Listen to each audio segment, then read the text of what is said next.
Greetings, today we have such an interesting video about something no one talks about. The thing is, today I will introduce you to the GO-12 anti-PQ radar. What is it and why is it needed in the combat zone? Find out in this video. Let's go! Thank you.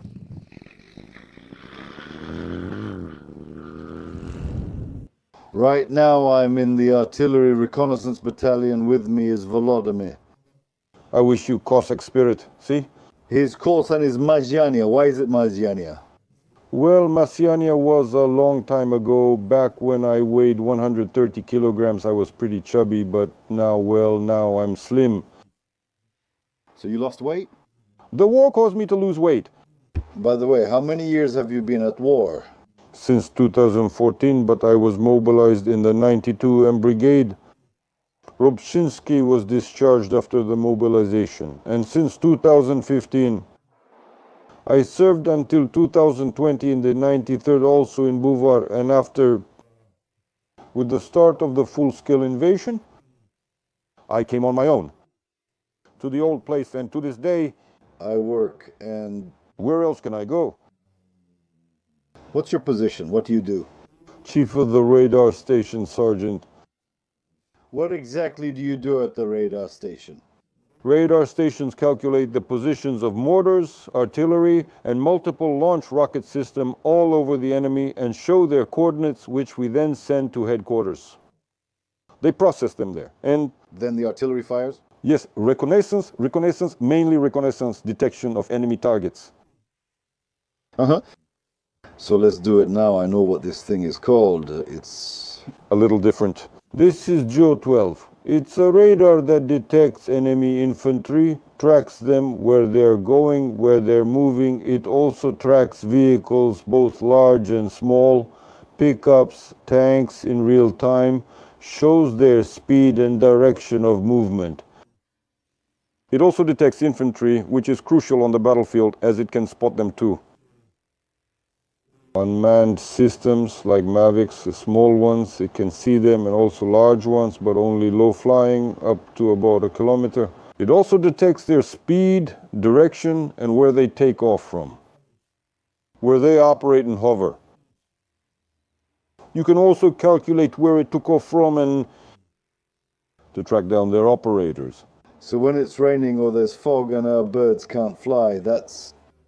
Yes, it works, but if there's heavy fog, heavy rain, or heavy snow, then its operating range decreases, and the range... Does the margin of error increase? Both the range and the margin of error increase, but all of this can be adjusted. There are adjustments here for wind, and there are settings for sunny weather, windy weather, and rainy weather.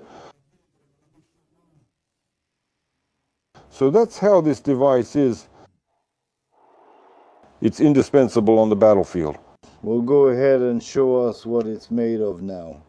The main point is this radar. It rotates 360 degrees, but you can set it to any angle. 45-90 degrees, there's also a tilt angle. If the terrain is uneven, you can raise it. You can also lower the radar itself. The radar is mounted on a tripod. The tripod is light, made of fiberglass, and it's also secured with guy wires. It held firm in strong winds. It didn't move at all. It is powered by a battery. It's built for 8 hours of non-stop operation.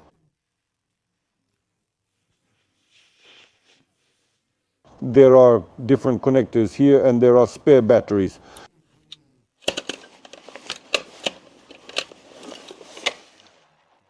Here are the batteries, the spare ones. It's necessary.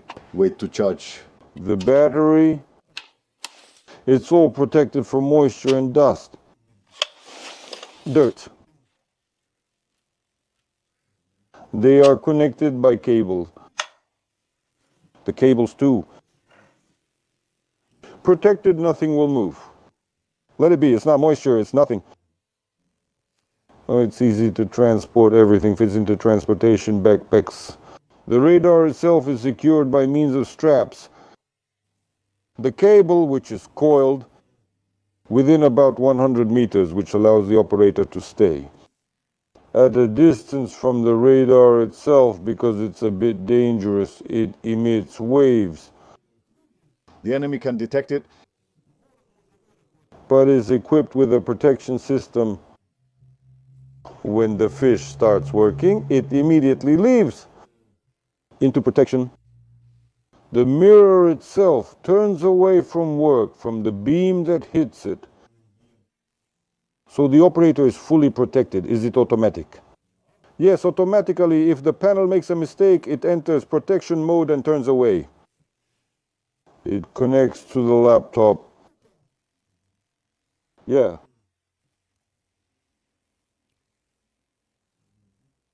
The program is very easy to use. What are we displaying? We're showing screenshots of it.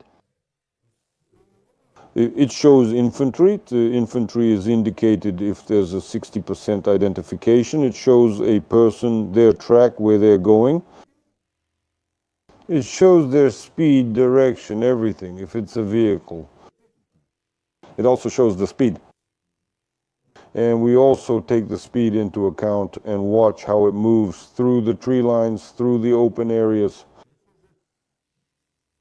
If the vehicle has passed through the tree line, we already consider it an unmanned system. Because we also take speed into account, and it can also see Mavics, the bigger ones.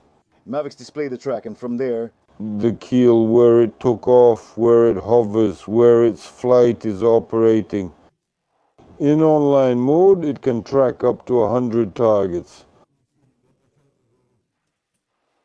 simultaneously. And first-person view drones, first-person view sees everything. It even sees fiber optics because it's not tied to radio waves. It sees the object.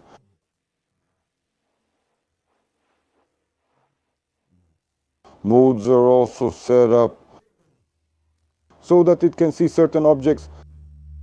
We remove unnecessary noise because there could be crows, large birds, all of that could be detected.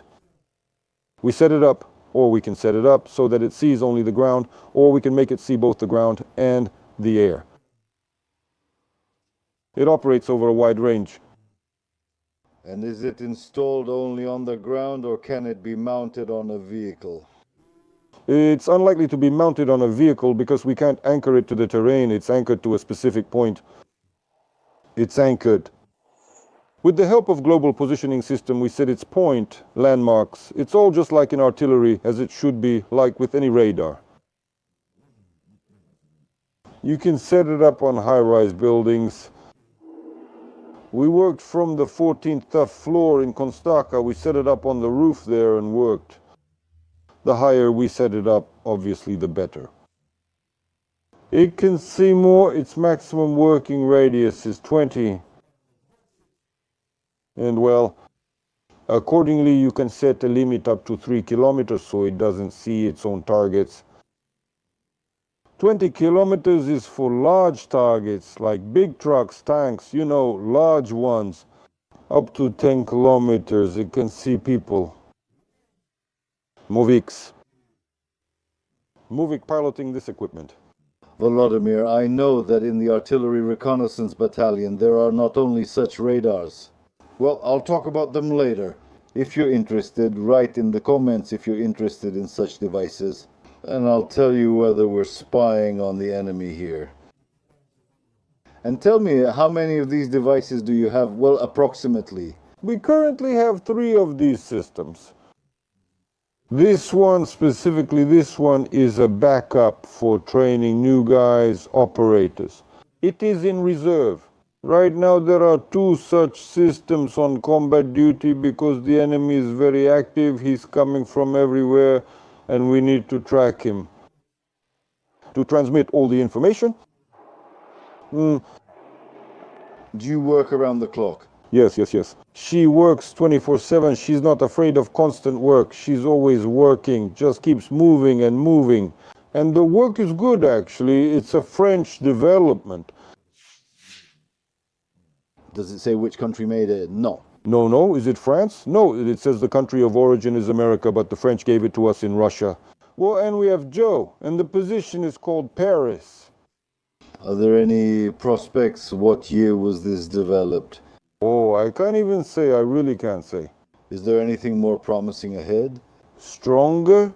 They promise stronger equipment. Already a new American radar. They're promising us the latest generation, the 50s anti-PQ. Is that 50 kilometers? No, that's just an abbreviation, anti-PQ 50. They promise a lot, and we're still waiting for another system, but I won't say which one. We're waiting too. Well, when it arrives, Yes, we'll use it right away. The guys are training now, getting ready to receive this system, and these ones are working well for now. Thank you, Volodymyr, for sharing. Honestly, there's no information like this anywhere else where someone would just explain and show in their own words how exactly this radar works. So we will continue to defend our country, and we will definitely win because we are invincible. Glory to Ukraine, glory to the armed forces of Ukraine, and Putin Is a jerk.